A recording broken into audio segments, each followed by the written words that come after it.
Tervetuloa tutustumaan Kanttorilan nukkepajaan. Minun nimeni on Kati Juvani ja tänään esittelen tehtaamme toimintaa.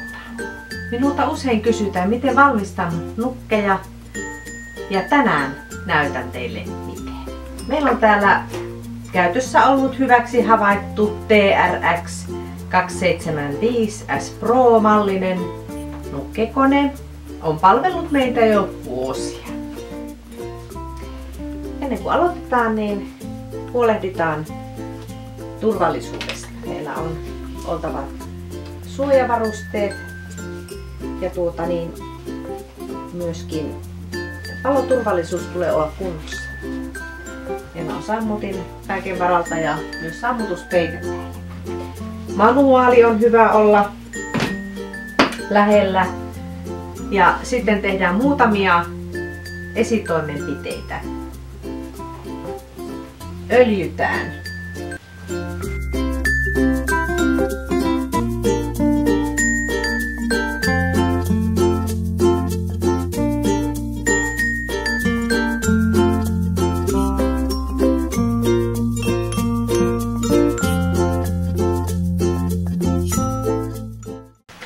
Otetaan uusi suodatin ja syötetään se tänne väliin.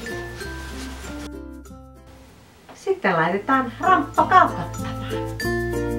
Aluksi laitetaan tämä kone lämpiämään.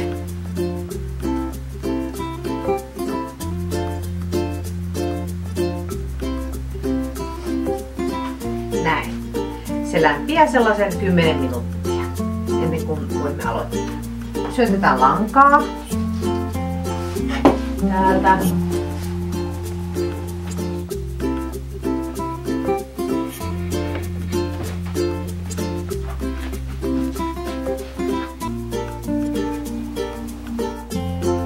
Lopuksi langan pää työnnetään tänne syöttöaukkoon. Sitten käytetään kuumaliimaa, joka kerta laitetaan. Yleensä riittää tällainen yksi puikko. Se laitetaan tästä aukosta tänne. Olen valinnut tähän kankaita, jota haluan, että siinä käytetään. Niin ne laitetaan tänne syöttöaukkoon.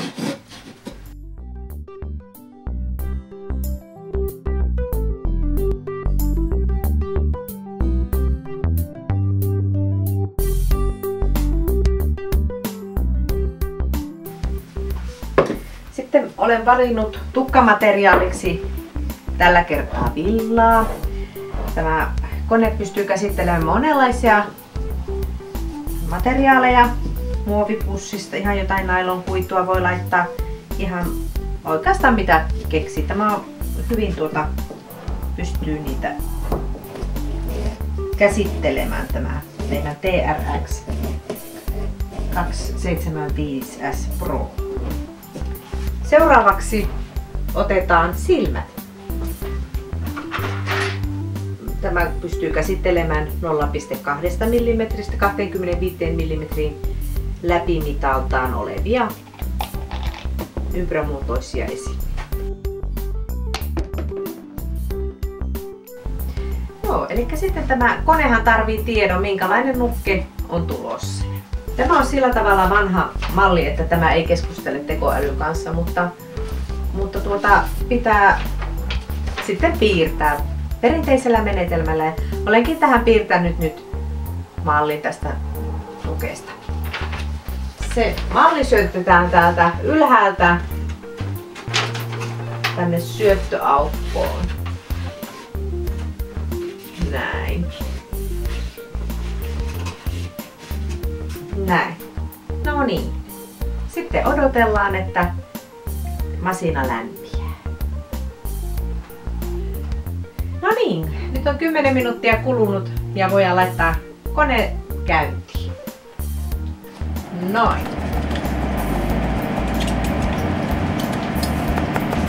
Prosessi kestää 2 minuutista jopa 2 viikkoon, riippuen projektin laajuudesta.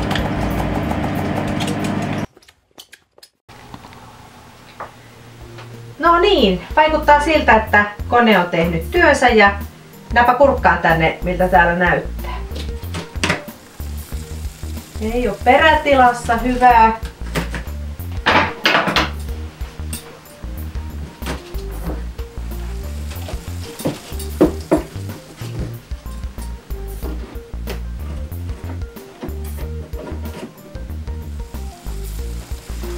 No niin, täältä sitä tullaan.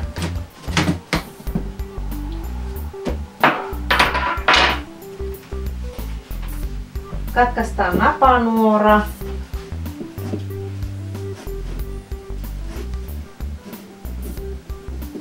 Noin.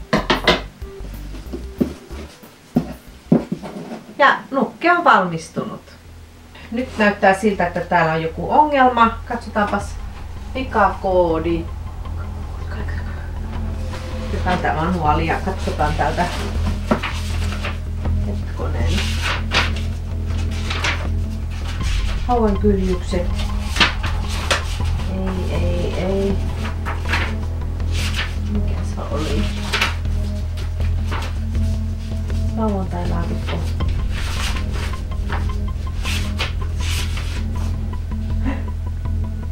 No nyt on harvinainen tilanne täällä tapahtumassa. Kyllä. Tätä ei ole tapahtunut 3 vuoteen.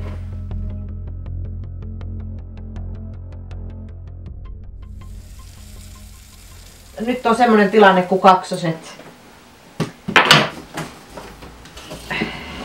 Ei kun on kuuma.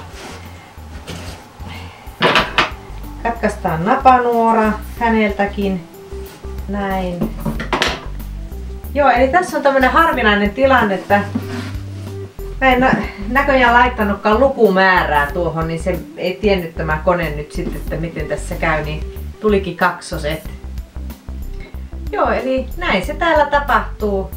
Meidän TRX 275S Pro kone on taas tuottanut mukavan lopputuloksen. Kiitos katselusta ja tavataan ensi videolla. Subscribe!